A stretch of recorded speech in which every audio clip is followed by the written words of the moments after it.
ఏంటిది? నేను ఇంటికి వస్తే వీళ్ళింతే. నువ్వురా. ఇక్కడ ఒక లాఫింగ్ బుద్ధ ఉండాలి. లాఫింగ్ బుద్ధానా? అది నేను చిన్నప్పుడు ఆడుకుంటుంటే పగిలిపోయింది. అయినా ఎగ్జాక్ట్ గా ఇదే ప్లేస్ లో ఆ బొమ్ముందన్న విషయం నీకెలా తెలుసు? ఏదో బాగా తెలుసు నీళ్ళలా మాట్లాడుతున్నావు. అంటే వాస్తు కోసం ఇక్కడ పెడుతుంటారు కదా, అందుకే అడిగాను. పదా. ఓహో. ఏ చిత్ర,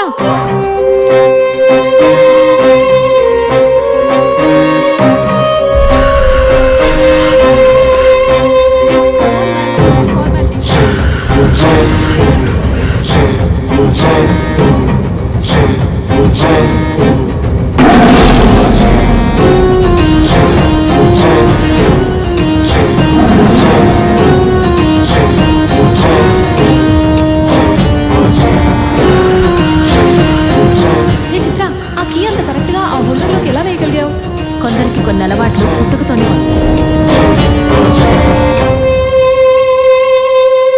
అమ్మా నేను చెప్పాను కదా, Chitra Suvarna. Guys, she's my mom. Hi, I'm Shalini Devi. Nice meeting you.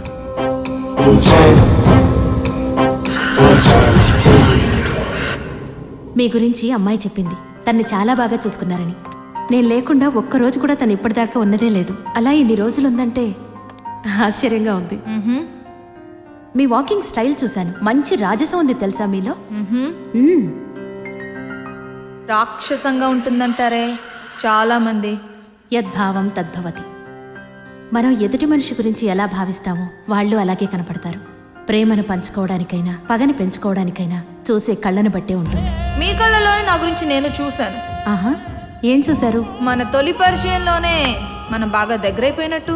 అవును, మనిద్దరిది జన్మజన్మల బంధంలా అనిపిస్తోంది నాకు. ఎగ్జాక్ట్లీ, నాకు తనని చూడగానే అలాగే అనిపించింది. అది సరే, తను నీకంటే చాలా చిన్నది. మీరు అనక్కర్లేదేమో.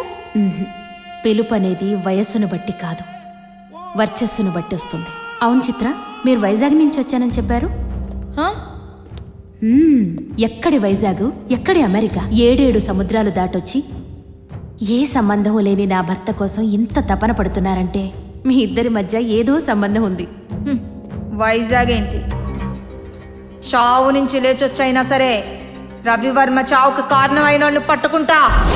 ఎందుకంటే ఇది రవివర్మ చావు మాత్రమే కాదు, చిత్ర ఎగ్జిస్టెన్సీ. కరెక్ట్.